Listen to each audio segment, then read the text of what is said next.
que típicamente van a ser vampiros emocionales en tu vida. ¿Cuál es la forma de darte cuenta si una persona tiene baja inteligencia emocional? Básicamente va a canalizar todo sentimiento de frustración con enojo. O sea, típicamente tiene ansiedad, se enoja. Doctores, espero todos se encuentren muy bien. Vamos a iniciar nuestra revisión de lo aprendido relacionado a la parte de inmunología. Entonces recordemos que nuestra respuesta inmunitaria está clasificada en dos partes: inmunidad innata e inmunidad adaptativa. Entonces recordemos esos procesos de la inmunidad innata. Entonces recuerda que el patógeno, estamos con inmunidad innata, el patógeno básicamente quiere ingresar a nuestro cuerpo. Lo primero que responde ante eso son las barreras. Entonces imaginemos que estas son las barreras. Entonces recuerda que esas barreras, ¿quiénes son? La piel, las mucosas, los cilios, el estornudo, la tos, el pH, la acidez, el sudor, etcétera, etcétera.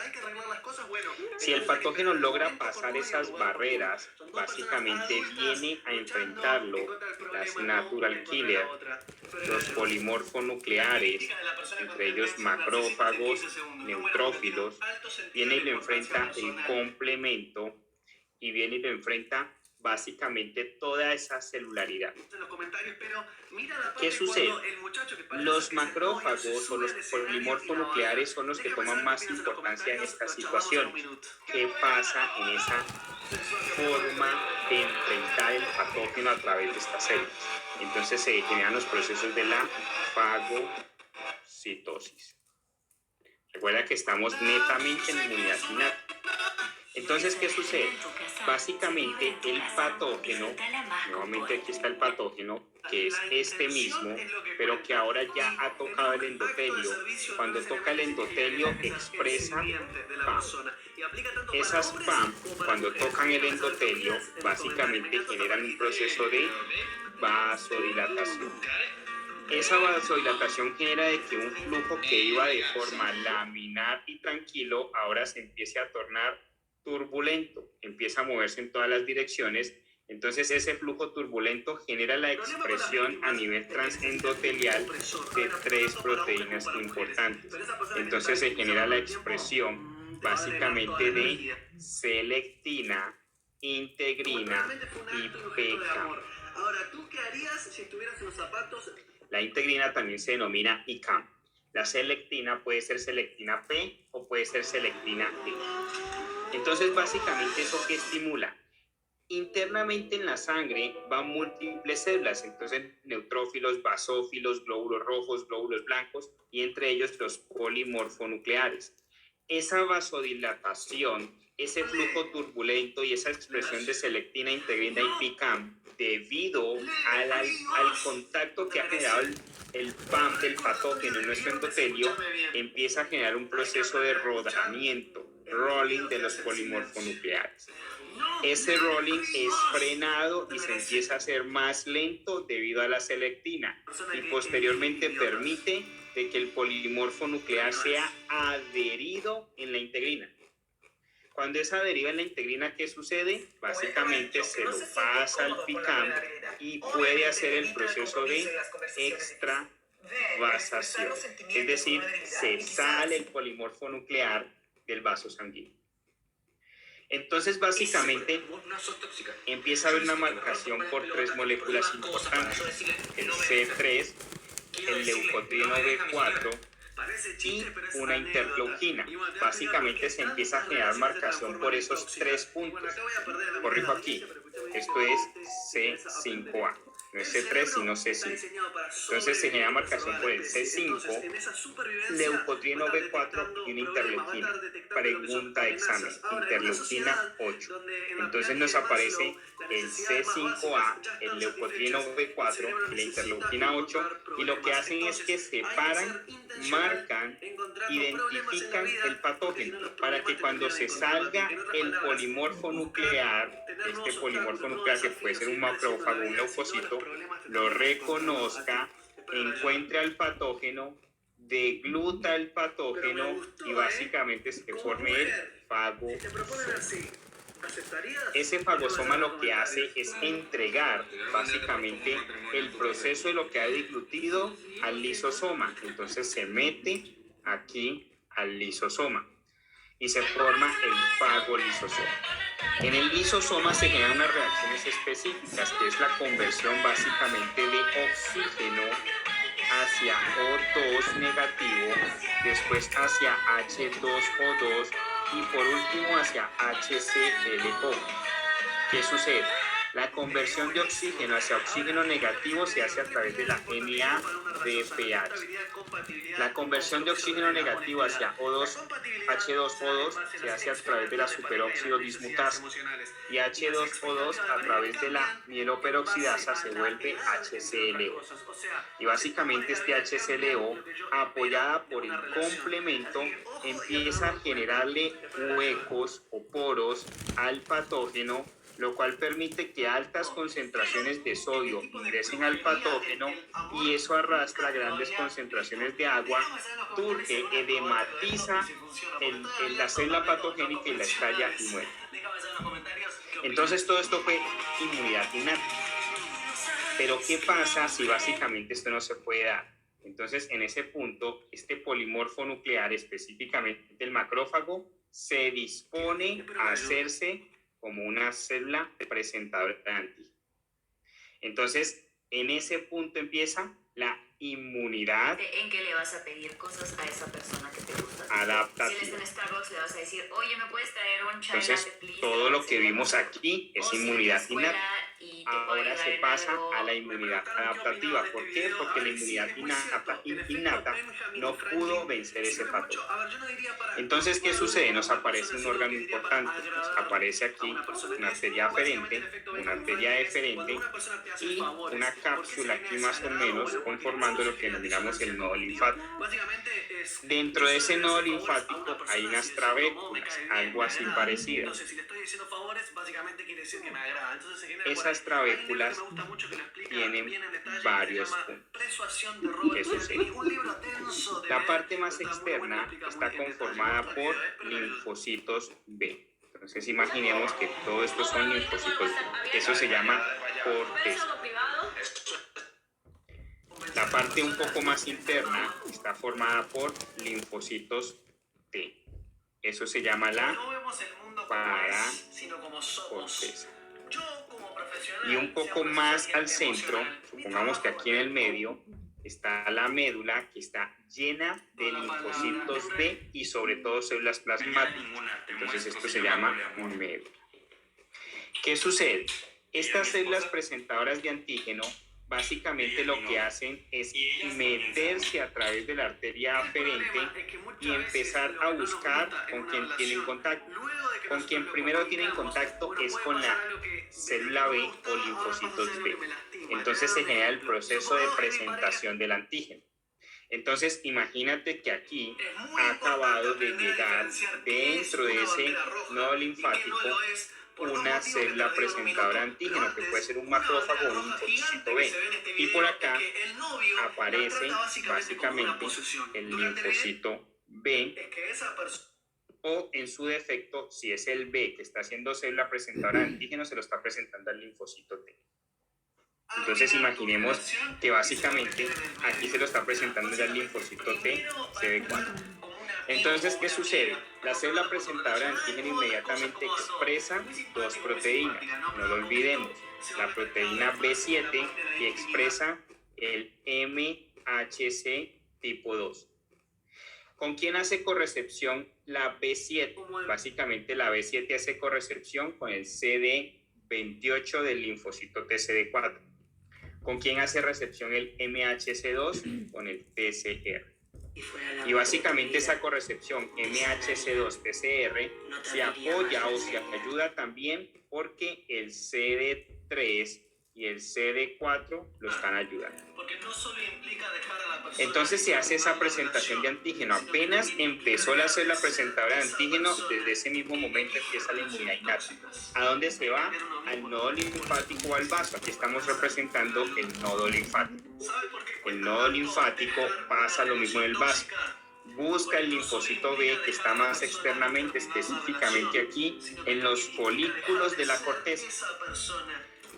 Activa el linfocito B, o más bien le pasa la información al linfocito B, el linfocito B se la pasa al T, el T se activa y se la devuelve al B para que el B se active, y el B inmediatamente empieza a hacer inmunoglobulina M. Entonces empieza básicamente a fabricar esa inmunoglobulina M. Entonces entendamos o recordemos el tema de las inmunoglobulinas. Entonces básicamente tenemos una inmunoglobulina formada de 2 cadenas pesadas y de una cadena liviana. Se unen cadenas pesadas a través de enlaces con sulfuro, y también se unen a las cadenas livianas por enlaces sulfuro. Ahora, hay 2 porciones importantes. Básicamente toda esta porción es la que está en contacto con la célula, esto es la célula. Y esta porción de acá arriba es la que tiene contacto con el antígeno. Entonces supongamos que estos son los puntos que están tocando el antígeno, es decir, la parte bacteriana o viral o parasitaria, o el prion o el cuerpo extraño, el antígeno. Esa parte que toca el antígeno se denomina región idiotípica. Y esa parte que está tocando la célula se llama la región isotípica. Por lo tanto, la región que toca el antígeno, sea la bacteria, el parásito, el hongo, el cuerpo extraño, el polen, lo que sea, esa región es variable porque necesita adaptarse para poder reconocer diferentes microorganismos o diferentes antígenos. Esa región variable, que es la región antigénica, básicamente debido a que es la región antigénica, toma el nombre de región de unión antigénica. Y esa región que básicamente está en contacto con la célula es la fracción citoplasmática. Ahora, la fracción citoplasmática, que básicamente es esta porción que está aquí, debido a que son varias porciones de uniones de aminoácidos, puede cambiar su disposición. Supongamos que la disposición era 1, 2, 3, 1, 2, 3. Cambia su disposición posiblemente a 3, 2, 1, 3, 2, 1 para cambiar de tipo de inmunoglobulina. Entonces la región isotípica, por algo que se denomina el isotype switching, es lo que hace que de IgM se convierta hacia IgG o hacia IgA o hacia IgE o hacia IgB. Es muy importante. Entonces lo que cambia en conformación para generar IgM a otra inmunoglobulina es la misma IgM, en donde su región isotípica o fracción citoplasmática ha cambiado. Entonces, básicamente, toda esta inmunidad adaptativa se está generando para al final generar la IgM y a través del isotype switch otras inmunoglobulinas. Importante.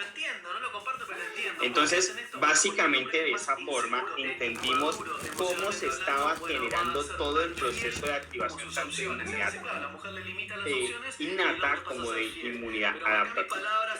Ahora, básicamente estos linfocitos que se encuentran aquí en el nodo linfático o en el vaso son linfocitos que ya estaban madurados. Lo que se está generando ahí es activación. ¿Cómo maduraron esos linfocitos? Entonces recordemos la maduración de los linfocitos B.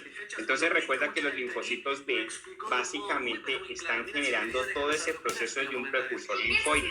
Entonces imaginemos, aquí viene una célula poco diferenciada que se denomina precursor linfoide. Ese precursor linfoide básicamente se va a volver una célula que se llama un poquito más diferenciada, que se llama la ProBC. Después esa ProBC se vuelve una célula un poquito más diferenciada y básicamente todavía es inmadura, pero está mejor diferenciada, que se llama la PreB. Después esa PreB básicamente pasa a ser un linfocito B inmaduro. Entonces aquí aparece un poco más diferenciado y empieza a expresar ciertas porciones de inmunoglobulinas que le permiten ahora evolucionar muchas a algo que se llama el linfocito B inmaduro.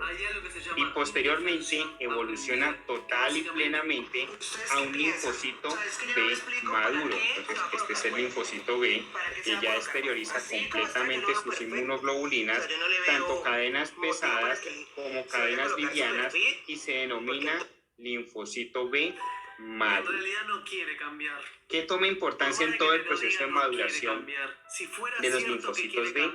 Algo que se determina como el VDJ. Punto importante. ¿Qué es el VDJ? Básicamente es una inmunoglobulina D que empieza a formarse.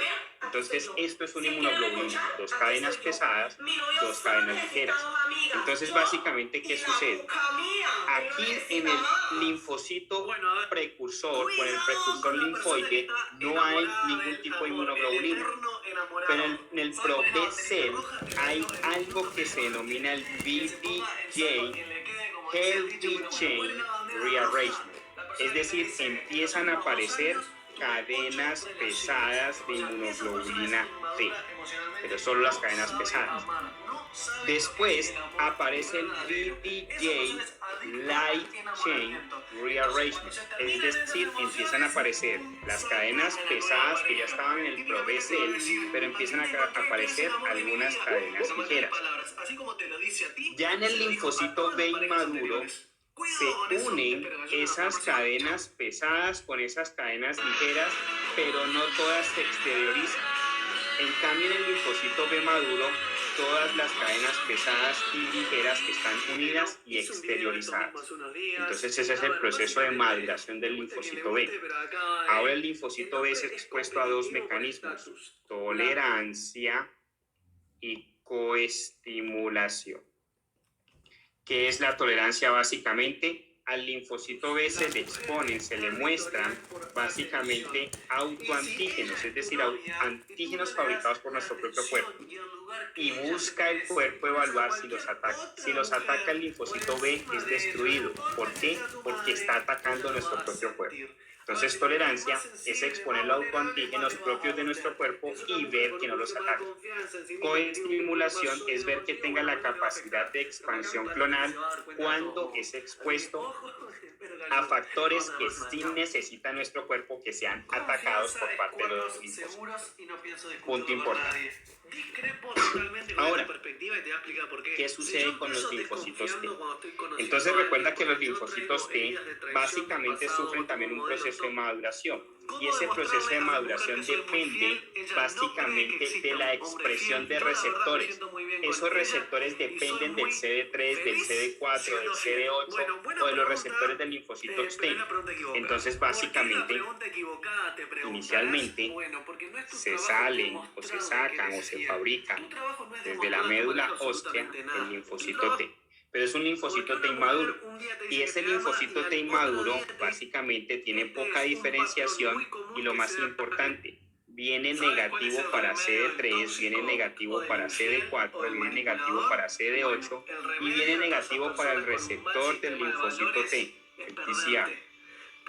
Entonces básicamente está negativo para todo. Pero en ese momento es trasladado a la corteza externa del timo. Y cuando se traslada a la corteza externa del timo, empieza a madurar un poquito, pero todavía sigue siendo inmaduro. Empieza a positivizarse para todo. Positivo para CD3, positivo para CD4, positivo para CD8 y positivo para TCR. Entonces se hace positivo para todo. Ahora llevan a ese linfocito T que todavía está inmaduro a la corteza interna del timo, y en la corteza interna del timo se hace un proceso que se denomina selección positiva, es decir, se define qué linfocitos van a ser CD4 y se define qué linfocitos van a ser CD8. Entonces aquel linfocito madura un poco más. Este se hace positivo para CD4 y este se hace positivo para CD8. Pero el que es CD4 también es positivo para CD3 y también es positivo para el receptor de linfocito T. El que es CD8 también es positivo para CD3 y también tiene expresión del receptor de linfocito T. Entonces se hace el proceso ya de selección específica. ¿Cuáles van a ser? T-helper, ¿y cuáles van a ser? Citotóxicos. En ese momento también se exponen a los procesos de tolerancia y coestimulación. Recuerda que amar es una decisión consciente. Importante. Y de esa forma se maduran los linfocitos T. Cuando esos linfocitos T están maduros, los lleva el cuerpo a guardarlos ¿en dónde? En el nodo linfático y en el vaso, esperando si en algún momento alguna célula presentadora de antígeno los va a activar. Entonces, nuevamente, se genera todo ese proceso de la inmunidad innata. El patógeno atraviesa la barrera, lo enfrentan natural killer, polimorfos nucleares, complemento. No se pudo detener básicamente por barreras. Las PAM generan vasodilatación a nivel del endotelio, flujo turbulento, expresión de selectinas, integrinas, PCAM, se hace rolling, rodamiento, se frena con la selectina, se adhiere a la integrina, se extravasa en el PCAM. Básicamente el C5A, el leucotrieno B4 y la interleuquina 8 marcan el patógeno para que el macrófago o el polimorfo nuclear que se ha extravasado encuentre el sitio donde está el patógeno. Y se forma básicamente el fagosoma. El fagosoma entrega esto al lisosoma, en donde se forma el fagolizosoma, y por reacción química que se genera dentro del lisosoma, que ahorita es fagolisosoma, se genera HClO, que junto con el complemento destruyen el patógeno. Si por alguna razón eso no se pudo dar, entonces ahora viene básicamente la inmunidad adaptativa. El macrófago se vuelve célula presentadora de antígeno, va y busca los linfocitos B que previamente ya han madurado. Recuerda que esos linfocitos B maduran de precursor linfoide hasta linfocito B maduro. Se maduró, lo guardamos así en el nodo linfático o en el vaso. Al mismo tiempo, se maduran los linfocitos T. Se definen cuáles son citotóxicos, cuáles son T-helper. Esos linfocitos T ya madurados vienen y se guardan en el nodo linfático o en el vaso. Ya hay almacenados los linfocitos. Básicamente, la célula presentadora de antígeno los busca en corteza linfocitos B, en paracorteza linfocitos T, en medio de las células plasmáticas. Toda esa activación conlleva a la generación de inmunoglobulina M. Recuerda que la única inmunoglobulina fabricada desde cero es la M. ¿Qué pasa con esas inmunoglobulinas? Dos cadenas pesadas, dos cadenas livianas. Una región de contacto celular, otra región de contacto antigénico. Y eso lo clasifica. Se forma la inmunoglobulina M y por isotype switching estimulado por el CD40 ligando interleuquina 4 se estimula la formación por cambios de cadena en estas porciones de inmunoglobulina M a otras inmunoglobulinas. Importantísimo esa parte. Espero que ayude. Nos vemos la próxima. Este es el paso, 2 cursos completos en los cuales hablo de todo esto y mucho más. Ahora recordemos las patologías inmunes. Entonces recordemos que tenemos patologías inmunes por alteración del HLA. Entonces, básicamente, HLA B27 te lo vas a asociar a espondilitis anquilosante. Cuando te hablan de HLA DR4, no lo olvides, lo asocias a artritis reumatoidea y a diabetes mellitus. Cuando te hablan de HLA DR2, no lo olvides, lo asocias a lupus y a esclerosis múltiple. Cuando te hablen de HLA DQ2 o DQ8, lo asocias inmediatamente a enfermedad cellular. Entonces, 5 patologías que tienes que tener bastante claras, 6 patologías. Ahora, recordemos la enfermedad de Bruton.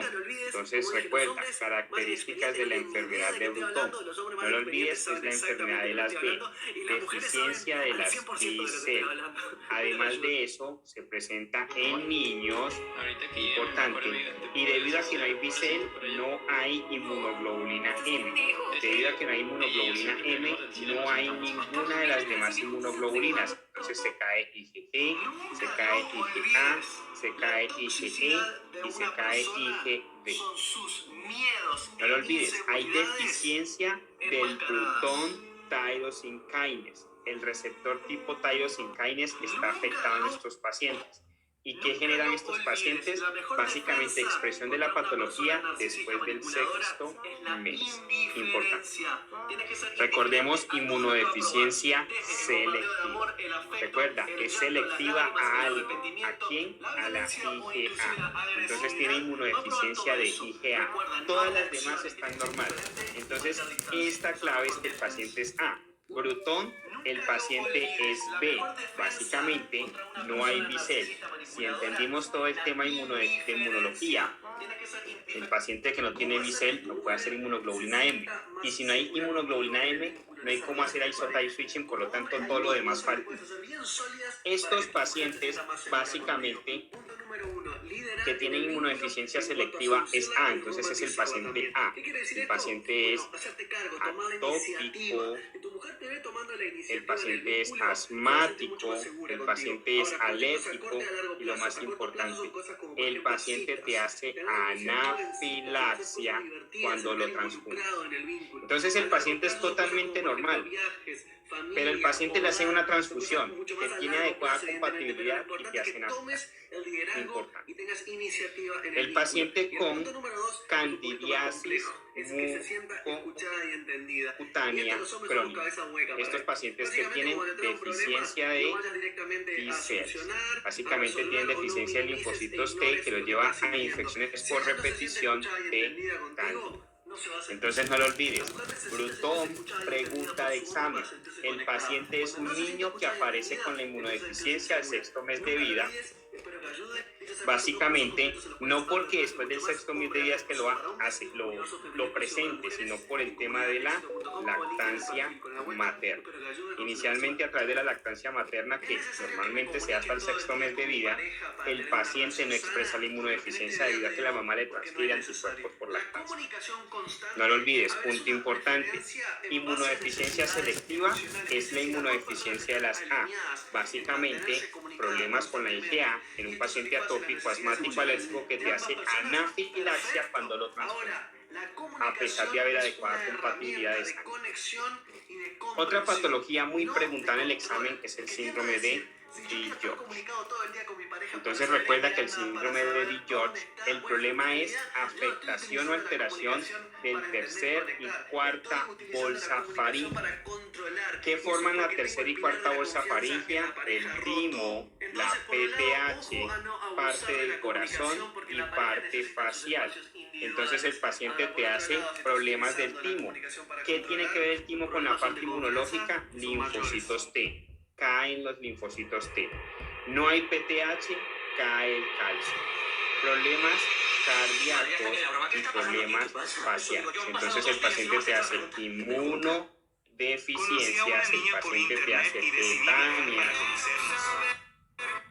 y el paciente te hace alteraciones cardíacas y alteraciones faciales. Típica pregunta de examen, ¿por qué se genera todo esto? Básicamente por un origen genético, alteraciones 22q11, importante. Recordemos el síndrome de hiper-IgM, es decir, el paciente tiene exceso de inmunoglobulina M, hiper-IgM. Recuerda que en todo el proceso, básicamente se tienen que activar los linfocitos B. Los linfocitos B fabrican las IgM y por isotype switching, básicamente se cambia la estructura de la porción citoplasmática, que es la FC, hacia IgG, o hacia IgA, o hacia IgE, o hacia IgD. Se necesita la activación del CD40 ligando para que se active la interleuquina 4 y eso genera en la IgM el cambio estructural de esas porciones de la cadena pesada que tienen contacto con la fracción citoplasmática. Entonces, el paciente tiene hiper-IgM, eso quiere decir que produce excesiva IgM, pero por alguna razón no puede cambiarse a las otras inmunoglobulinas. ¿Qué sucede? Tiene deficiencia del CD40 ligando y la interleuquina 4. Entonces el problema de la hiper-IgM es exceso de IgM, pero todas las demás caídas debido a que tiene ausencia en la producción de CD40 ligando e interleuquina 4. Recordemos los pacientes que tienen deficiencia del receptor de interleuquina 12. Recuerda que la interleuquina 12 anotémoslo aquí bien, interleuquina 12. Recordemos que la interleuquina 12 es la encargada de estimular el aumento en los niveles de macrófagos. Si el paciente no tiene macrófagos, ¿qué sucede? No puede generar el fagosoma. ¿Y qué germen típicamente necesita ese ataque de los macrófagos? La tuberculosis. Entonces estos pacientes tienden a sufrir de infecciones por micobacterias a repetición. Recordemos Wiskott-Aldrich. Entonces Wiskott-Aldrich lo recordamos con la mnemotecnia Weiner, mesero. Entonces recuerda, el paciente tiene Wiskott-Aldrich, hace inmunodeficiencias continuas, trombocitopenia y te hace eczema. Dos claves: si el paciente te hace trombocitopenia y eczema, en un paciente que está con inmunodeficiencia, inmediatamente voy a decir que es Wiskott-Aldrich. Nos aparece también el paciente con ataxia de la angiotaxia. Sencillo, un paciente con infecciones que está atáxico, problemas de inmunoglobulina y tiene telangiectasia, inmediatamente piensa que es ataxia telangiectasia.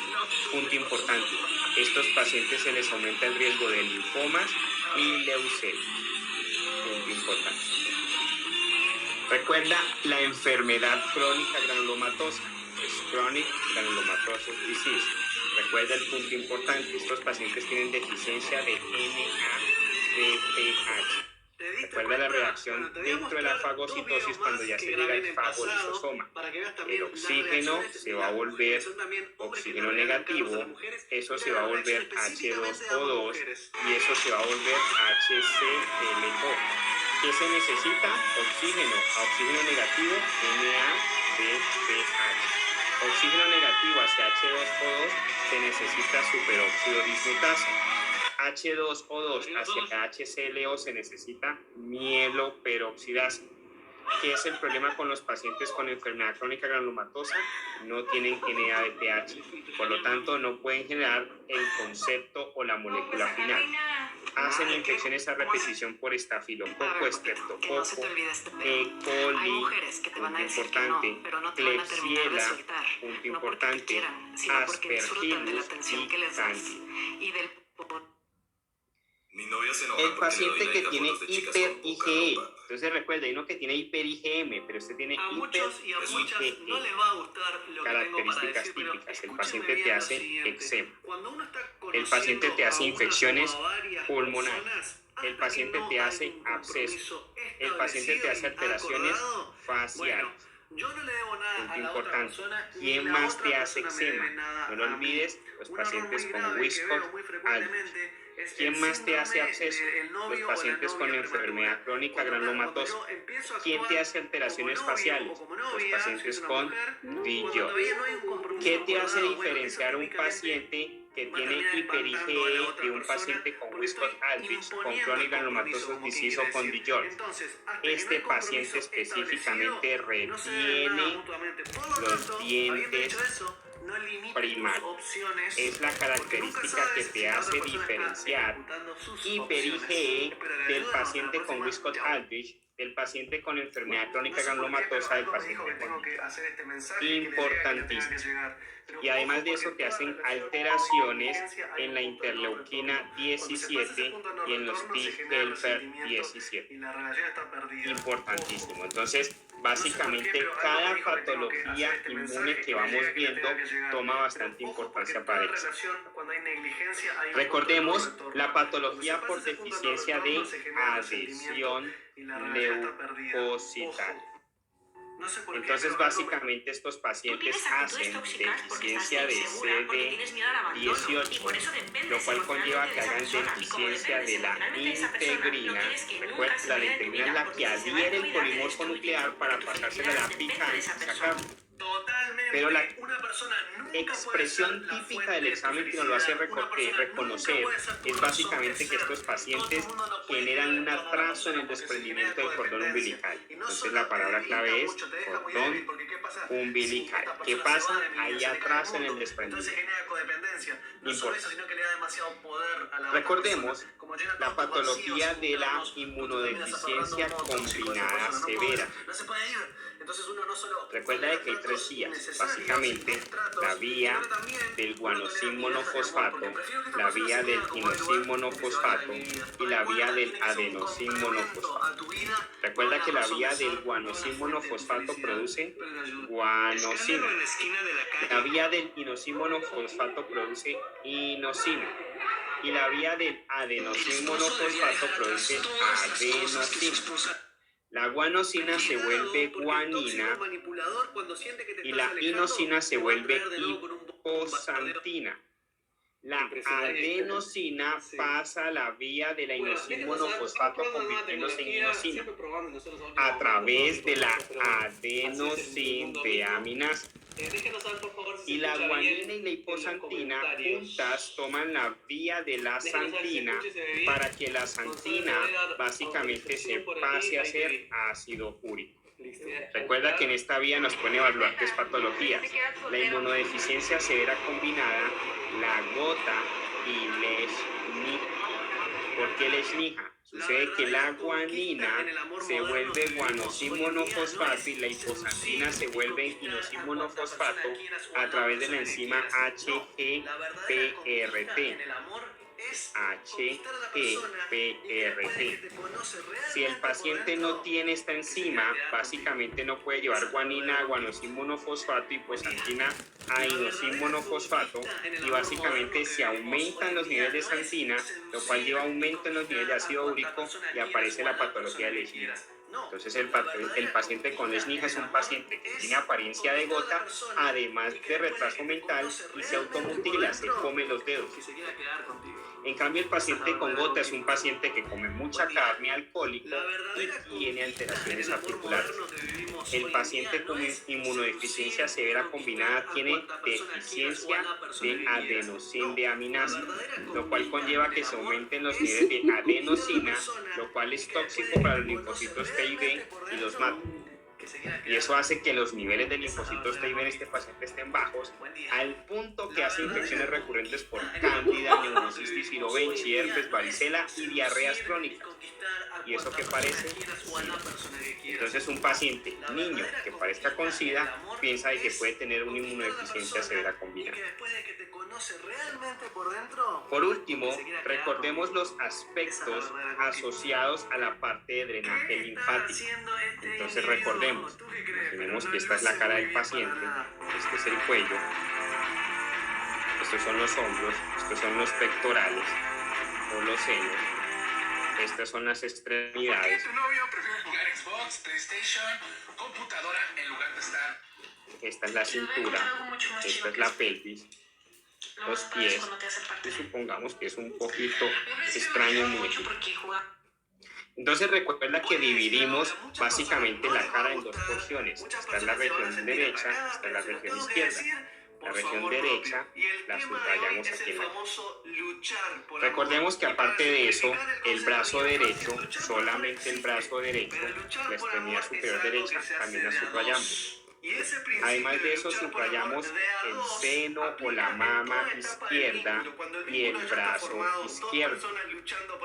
Además de eso, subrayamos el muslo izquierdo. Entonces, esta región es el muslo izquierdo. Y por último, super pregunta de examen, subrayamos la región lateral del pie izquierdo. Entonces, tanto la cara derecha como el brazo derecho drenan en el ducto linfático. Tanto el brazo izquierdo como el seno izquierdo drenan en la parte axilar. El muslo izquierdo drena en la región inguinal superficial. Pregunta de examen. La parte lateral del pie izquierdo drena en el área oblitea. Super pregunta de examen. Ahora la parte visceral. Entonces recordemos, tenemos esófago, tenemos estómago, tenemos duodeno, yeyuno, etilio, tenemos colon ascendente, colon transverso, colon descendente, el recto y el ano. Entonces el estómago drena en el celíaco. Punto número 1. No todo lo que El queremos duodeno nos y hace el bien. yeyuno Punto drenan número 2. en el Recuerda que el mesentérico dolor es superior. parte de sanar. El Si cuentas colon con duelo, drena en el negación, mesentérico enojo, negociación, inferior. tristeza y El aceptación. recto, El dolor es entonces parte por de sanar. encima de la línea pectina o por debajo de la línea pectina. Si está por encima de la línea pectina, va a drenar en el ilíaco interno. Si está por debajo de la línea pectina, va a drenar en el inguinal superficial. Y además de eso, por acá tenemos los testículos y la bolsa escrotal. Entonces los testículos van a drenar en el para-aórtico. Súper pregunta de examen. Y la bolsa testicular o el escroto drena en el inguinal superficial. Importantísimo. De esta forma, doctores, hemos terminado nuestra revisión de repaso de la parte importante que el examen nos puede evaluar sobre inmunología. Evaluar dónde estás parado, igual te dan todas las cartas arriba de la mesa y de ahí tomar una decisión. Además de que si coqueteas con